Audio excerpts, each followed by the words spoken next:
मैं पूछना था चाह रहा था कि सबसे बड़ा ज्ञान कौन सा है? हर समय नाम में प्रीति हो जाए तो सबसे बड़ा ज्ञान है। अच्छा। सबसे बड़ी तपस्या नाम जप, सबसे बड़ा ज्ञान नाम। अब आपको हम ये सिद्ध करके दिखाते हैं कि नाम जप में सबसे बड़ा ज्ञान कैसे है। जैसे हिंसा, चोरी और पापाचरण करने वाला, उसको कोई ज्ञान नहीं है, लेकिन जब वो राम भी नहीं बोल पा रहा था और मरा मरा कहा, तो दो के बाद राम राम आ गया ना।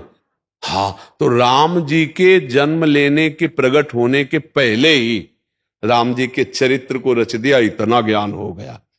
तो नाम सबसे बड़ा ज्ञान।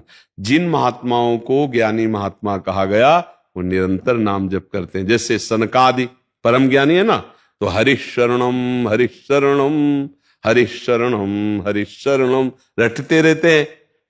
कोई भी हो, बिना नाम जप के शुद्ध ज्ञान को प्राप्त नहीं होता। हाँ, नाम के अलग अलग रूप हैं। कोई राम जपता है, कोई हरि जपता है, कोई कृष्ण जपता है, तो कोई ओम जपता है। ये भी भगवान का नाम ही तो है ना। तो नाम सबसे बड़ा ज्ञान। जिसको ये पता चल गया कि नाम जप करना सबसे बड़ा ज्ञान, तो सब ज्ञान उसके अंदर आ जाएगा। और शास्त्रों का पूरा ज्ञान है और नाम जप नहीं कर रहा, तो वो काम विजयी नहीं होगा, क्रोध विजयी नहीं होगा, लोभ विजयी नहीं होगा, वो मोह मद मत्सर इन पर विजय नहीं प्राप्त, तो ज्ञान किस बात का। आपको समझ में आया। इसलिए सबसे बड़ा ज्ञान नाम जप करना। जो नाम है वही कृष्ण है, जो कृष्ण है वही नाम है। जेई नाम तेई कृष्ण, ऐसा सिद्धांत आता है। तो सबसे बड़ा ज्ञान का समुद्र भगवान श्री कृष्ण है। गीता उन्हीं से निकली, वेद उन्हीं से निकले, सारे ज्ञान उन्हीं से निकले। तो जो कृष्ण वही नाम, जो नाम वही कृष्ण। अगर हम कृष्ण कृष्ण बोल रहे तो इससे बड़ा कोई ज्ञान नहीं। आप इसे निरंतर रटिए। राधा राधा बोल रहे, इससे बड़ा कोई ज्ञान नहीं। इसे निरंतर रटिए तो आपको सब ज्ञान प्राप्त हो जाएगा। ठीक समझ पाए आप? इस पर कोई प्रश्न?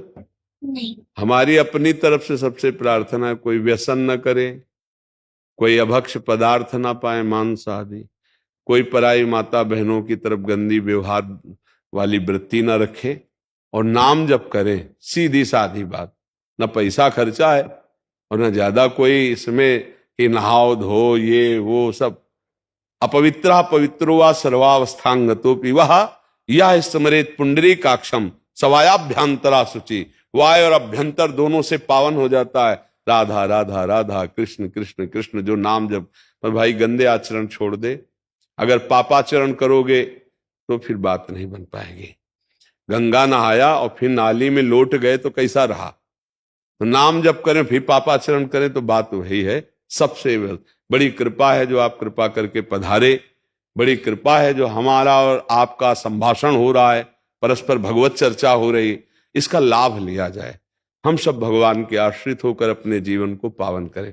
आपके कुछ कहने की भावना है क्या? आपसे ही पूछ रहा हूं। महाराज जी, मैं अपने शौक के लिए घर वालों से कोई भी वस्तु लेता हूँ तो कुछ समय बाद उसमें रुचि कम होने लगती है और नई वस्तु की इच्छा होने लगती है। महाराज जी, इस आदत पर लगाम मैं कैसे लगाऊं? ये आपने पूरे विश्व के है। मन कभी एक विषय पर टिकता ही नहीं है, उसको नवम नवम चाहिए। आप देख लो ना, उसको नवम नवम चाहिए। इसी नवम नवम वृत्ति से नवम नवम पाप होते हैं।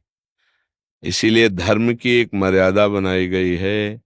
गृहस्थ का धर्म, विरक्त का धर्म, पति का धर्म, पत्नी का धर्म, पिता का धर्म, पुत्र का धर्म, पुत्री का धर्म, सबका अपना अपना धर्म की एक मर्यादा बनाई गई।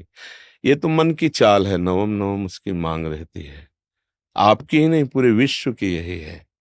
इसी चाल को जो सुधार ले सो महात्मा, और जो इस चाल में फंस गया वो दुरात्मा बन ही जाता है। इस शरीर को नहीं उस शरीर को भोगेंगे, उस शरीर को उस शरीर, पूरा जीवन नष्ट हो जाता है। ये देखना, ये सुनना, ये भोगना, ये चखना, ये इसी में मन फंसा है। आज ये नहीं खाएंगे, आज ये पाएंगे, आज ये नहीं देखेंगे, ये देखेंगे, आज ये भोगेंगे, ये बस इसी में मन फंसाए रहता है।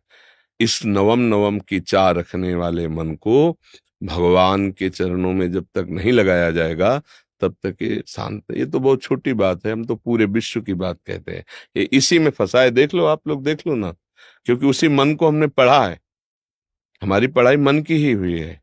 मन की मांग को देखा है, मन की चेष्टा को देखा है, मन को कैसे सुधारना है, कैसे इसको प्रभुमय बनाना है, कैसे इसको शांत किया है, यही तो जीवन भर करते हैं। उसी का आपको प्रवचन कर रहे हैं, उसी को आपको सुना रहे हैं। तो इसी बात पर तो लगाम रखनी है हमारे। आज ये सही जगह नवम नवम कर रहा, कल गलत जगह नवम नवम करेगा, इसका स्वभाव ऐसा है। नाम जप कीजिए, सत्संग सुनिए और धर्मयुक्त आचरण कीजिए। और इसकी बातें वो नहीं सुनी जाती हैं, सब बातें सुनने वाला परेशान हो जाता है। मन की ठीक बात पर दस्तखत किया जाता है, जो मन की गलत बात है उसकी सुनी ही नहीं जाती है। लेकिन मन इतना प्रवीण है कि बहुत समय से वो हमको फंसाए हुए है, तो हम हर बात उसकी सुनते हैं, और जब उसकी बात पूरी नहीं करते तो हमें जलाता है, हम नहीं सहन कर पाते तो वैसा कर लेते हैं मन के अनुसार, वही पाप हो जाता है। और जब हम उसको रोकते हैं और सह जाते हैं उसकी जलन और धर्म के अनुसार चलते हैं, वही पुण्यात्मा हो जाता है, वही अच्छा आदमी बन जाता है। तो अच्छे बनने की चेष्टा में मन की जो नवम नवम गलत बातें हैं उनको हम सहन करें, उनकी बात को हम स्वीकृति न दें, उसका महत्व न रखें, नहीं वो हम पर हावी हो जाएगा। सब पर मन हावी है, देख लो, कोई बिरला ही है जो मन के ऊपर हावी होकर उसको अपने शासन में ले ले।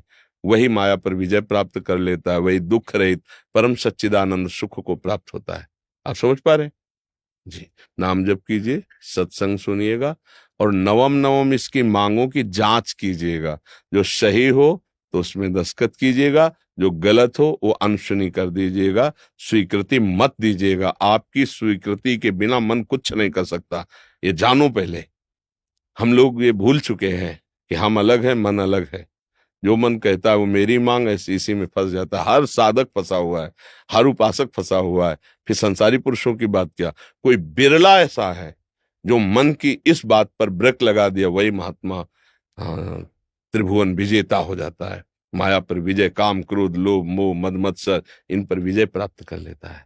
अच्छे बनो, नाम जप करो, मन की चाल पर नजर रखो और इसकी बुराइयों पर स्वीकृति मत दो, अच्छाइयों पर इसकी स्वीकृति देते रहो। ठीक है।